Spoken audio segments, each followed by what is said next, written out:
C'est indigne d'un pays, surtout lorsque dans sa devise liberté, égalité, fraternité, il y a le mot égalité.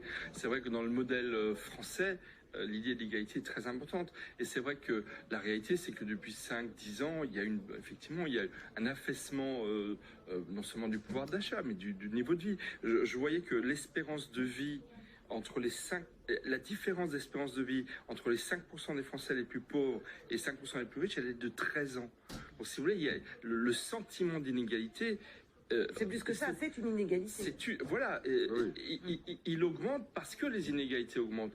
Et je vais vous dire, les inégalités, elles augmentent d'autant plus qu'on est rentré maintenant dans une nouvelle phase, qui est celle d'une hyperinflation, qui fait que la crise que nous vivons aujourd'hui, on l'a vu sur les pêcheurs, mais on le voit aussi sur les classes moyennes, parce que les premières victimes de l'inflation, de l'hyperinflation, de l'augmentation de 10-20% du plein d'essence, des courses que l'on va faire, et ben c'est surtout les classes moyennes qui le ressentent le plus et qui vont devoir encore plus compter en début de mois le peu d'argent qu'ils ont. Donc effectivement, je pense vraiment que l'irruption de la question sociale dans le débat présidentiel qu'illustre parfaitement ce sondage du IFOP Le Parisien rebat un petit peu les cartes et fait que, à mon avis, on peut peut-être avoir des surprises dans les 3 semaines qui viennent.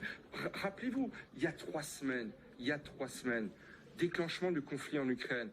Ça a complètement changé la donne de l'élection présidentielle. Les sondages ont beaucoup évolué en 3 semaines. Donc là, dans les 3 semaines qui viennent, si il y a une traînée de poudre au niveau des revendications sociales, parce que la fin du mois de mars va être terrible pour beaucoup de Français. C'est ça la réalité.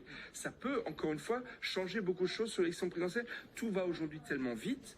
100 euros, hein, disait Elisa Lukavski, sur le compte au 10 du mois. Mais qui gagne à peu près. Donc, si vous voulez, comme beaucoup de Français sont indécis sur leur vote, si la fin mars, début avril est particulièrement pénible, et elle le sera, parce qu'encore une fois, il y a une augmentation des prix de tous les côtés, je pense que le 10 avril, encore une fois, il peut y avoir des surprises. Plus largement sur cette paupérisation des classes moyennes, je m'adresse au fondateur du site Opinion Internationale, est-ce que ça s'observe ailleurs qu'en France? Oui, ça s'observe bien entendu ailleurs. Je ferai noter que l'un des principaux effets de la crise en Ukraine, c'est qu'il va y avoir en Afrique et notamment au Maghreb une crise alimentaire extrêmement grave et qu'on annonce déjà possiblement dans les mois qui viennent des émeutes de la faim, notamment en Égypte. Donc oui, c'est un phénomène mondial, l'augmentation des prix, et c'est partout les classes moyennes qui le vivent. Mais il n'y a pas partout des élections présidentielles en 3 semaines.